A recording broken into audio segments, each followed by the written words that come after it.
Welcome to the Six Figure Business Mastery Podcast, where every week Kirsten and Jeannie dive into the essential topics to fuel your business growth. From copywriting to course creation, mindset to video marketing, they've got you covered. Tune in for expert guest interviews on all things marketing and business, and learn how to work on your business, not just in it. So, get ready to unlock your business potential and take it to the next level. I'm so excited to have my friend and smart entrepreneur, Natalie Berthe. Is that how you say their last name? Yep. Got it. And her company is Cybersecurity for Humans. I love that. Natalie is a serial entrepreneur, advisor, startup and scale strategist, and cybersecurity nerd.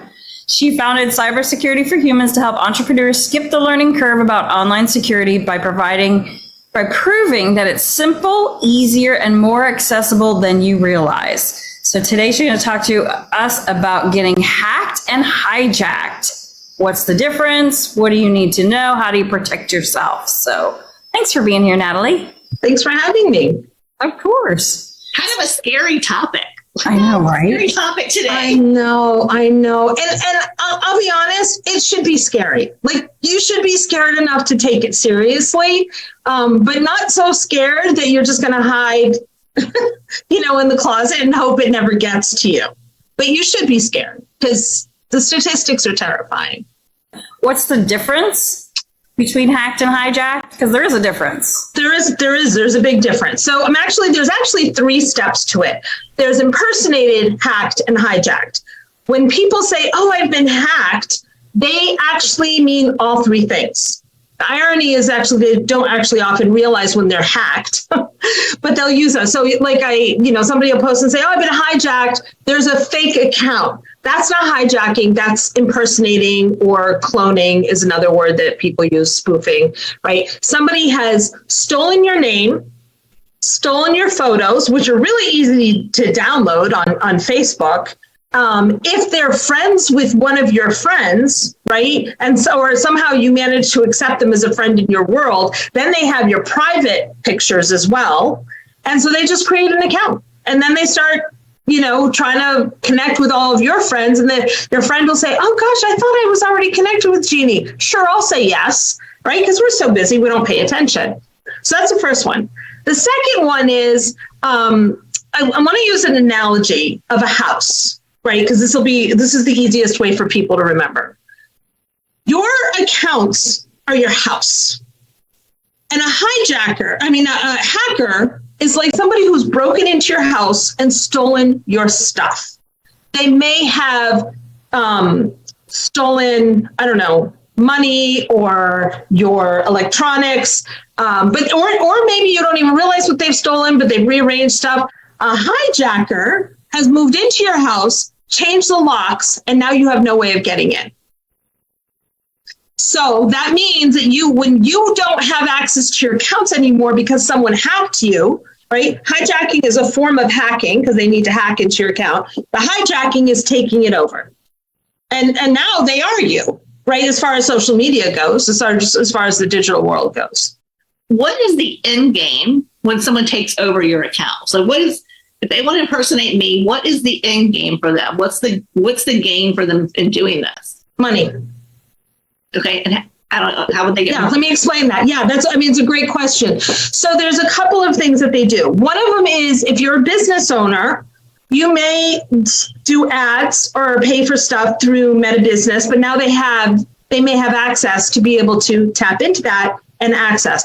I've heard that some people, and I haven't seen this, but I was hearing from somebody else, that people will scammers will add their own Instagram accounts to somebody's account, and now your credit card is paying for other people's ads.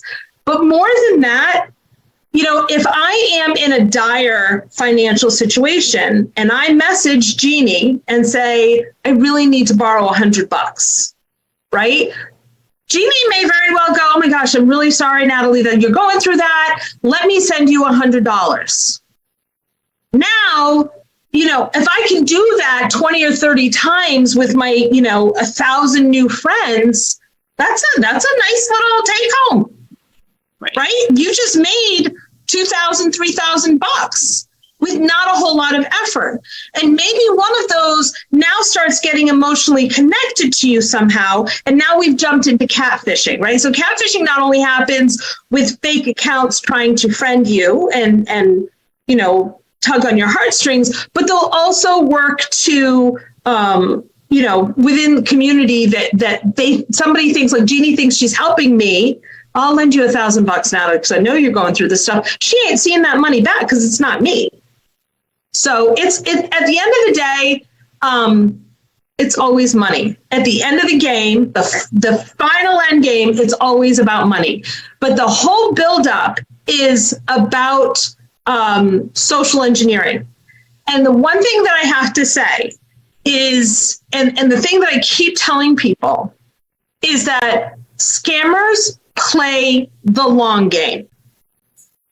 They always play the long game.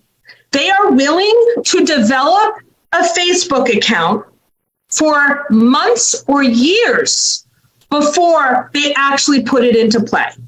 That's awful. Oh, it's awful. It's awful. So tell us how we can protect ourselves. So the first thing that you want to do to stay safe is to compartmentalize as much as possible. And what do I mean by that? I mean that you need to be using different email addresses for different purposes, because you don't want to be in a situation where someone has your email address from whatever, and now they can access, because you've used that same email address on your banks, on your email, on your social media, on your Canva account. Right now, everything is associated with that one email address. Once you lose control of that email address, you are screwed all over. What I'm actually recommending now, and I haven't seen this recommendation before, is use a never before used. Create a brand new email address for your social media that's not attached to anything else. Better yet, maybe it doesn't even have your name on it. Something that is easy to know, but is possibly not directly associated with you. The second thing I would say is to always use your two-factor authentication or multi-factor authentication. What is that? We know when a lot of websites will say, hey, we can send a code to your phone. That is multi-factor authentication, right? That is like, we've got your password, but one more thing, we want to make sure it's you, because your phone is in your possession. On average, 1.4 billion with a B social media accounts are hacked every month. 1.4 billion. That's crazy. It is crazy. It is crazy. The place where scammers like to focus on the most right now are social media accounts, because it's the biggest bang for your buck. And the fact that between 2021 and 2022, hacking of social media accounts went up by 1,000%, which suggests that this is the place where people are the weakest, and we all know they are, right? And if they're the weakest, it's easiest for the hackers to get in and do this stuff. So they probably are using AI tools to help them hack a lot faster and more efficiently. So. Yeah, of course, right? But it's not like, so, I mean, you've got to remember that all of your stuff is on the dark web. If you have if you have a presence online at all, if you have ever used online banking, chances are that your information at some point was stolen, right? And so what they'll do is they'll combine all that information and figure out, and there's a pattern. So if somebody's going to look at my stuff, for example, another thing, please, please, please do not use your birthday in your email address. I don't know why people do this. I've never even thought of that. Oh my God. Oh, it's the email address. And like if your email address is, today's June 6th, right? And my email address is Natalie Berthe 0606. Someone's going to go, 060690. They're going to be like, oh, your birthday is June 6th, 1990. I will try that as a piece of information. Like, we got to not share so much. That's why I was like, use a random thing. But if someone were to try to compile a profile of me personally, just based on what's out there, Am I somebody that hackers would be interested in hacking? Probably not, because all of my passwords are complex. I don't even know what they are. I use multiple email addresses depending on what it's for. So if somebody's trying to create I'm not saying that I can't get hacked, because at the end of the day, it's not if, it's when. And if somebody has decided to make you a target, there's pretty much nothing you can do to stop it, right? But I'm not that interesting unless somebody decides to see this and is trying to prove a point. I am well aware that I am vulnerable. Right. My goal is to stop all the people who are going to take advantage because I'm opportunistic for them, right? If I'm too hard to deal with, they're just going to move on to the next person. There's 4 billion people on Facebook. And I put, was what my mother used to say, dime to donuts, right? Dollars to donuts. Like, I guarantee you that the majority, if not the vast majority of them, have bad passwords that they reuse with email addresses that goes across the thing. So the authentication app, it's interesting because I got a message from Facebook yesterday that said the 2-factor authorization that they offered, they're no longer using, and that I would have to find a third-party app to do that. And I was like, what? No one told me that.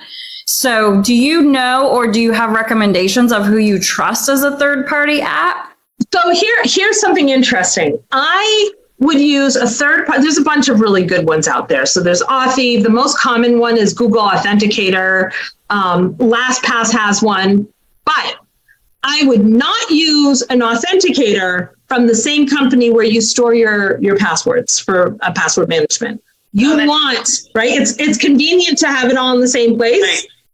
It's also convenient to have it all in the same place. Well, as soon as you said LastPass, I was like, oh, we use LastPass. We can just get it there. So you just crushed my thought.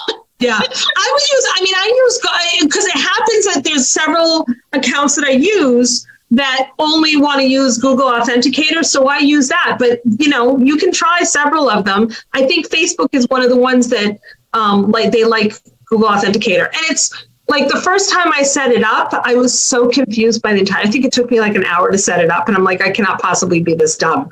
But every single time I've done it since, it's like literally taken me seconds. And I was just dumb. I was overthinking the process.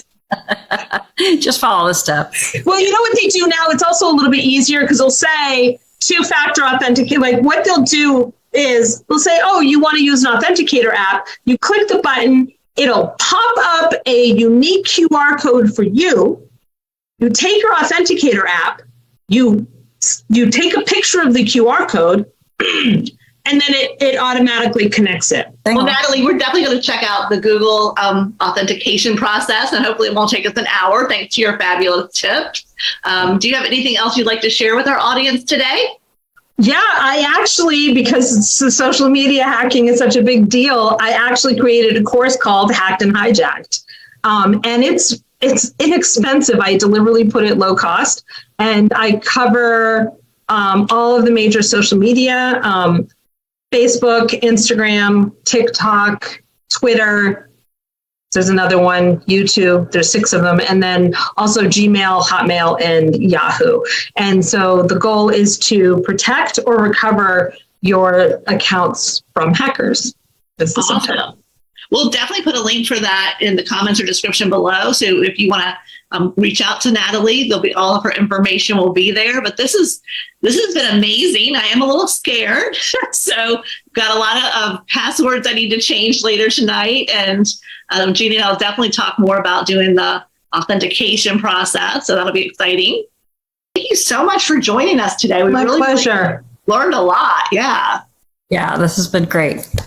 Yay. Thank you, Natalie. We will have you back again because it's always changing, isn't it? And so, it is always changing. It is always changing. And it's getting better. But, as fast as we all improve, hackers come up with something else. And like I always like to say, you can't out technology stupid or negligence, human stupidity or human negligence. Like, if you're not, like, all the best technology in the world isn't going to mean anything if you're not actually using it. Yeah. Right. Yeah, absolutely. Okay, so there you go, people. Use your technology. Be safe online. Go take Natalie's class. Again, thank you, Natalie. And this is Jeannie and Kirsten from Six Figure Business Coaching, and we'll see you all soon. Bye. Thanks for listening to the Six Figure Business Mastery Podcast. If you enjoyed listening to this episode and you are ready to leverage video marketing on all online platforms, or maybe even start your own video podcast, then you need to check out the Done For You and Done With You program at themarketingvaadvantage.com and take your business to the next level.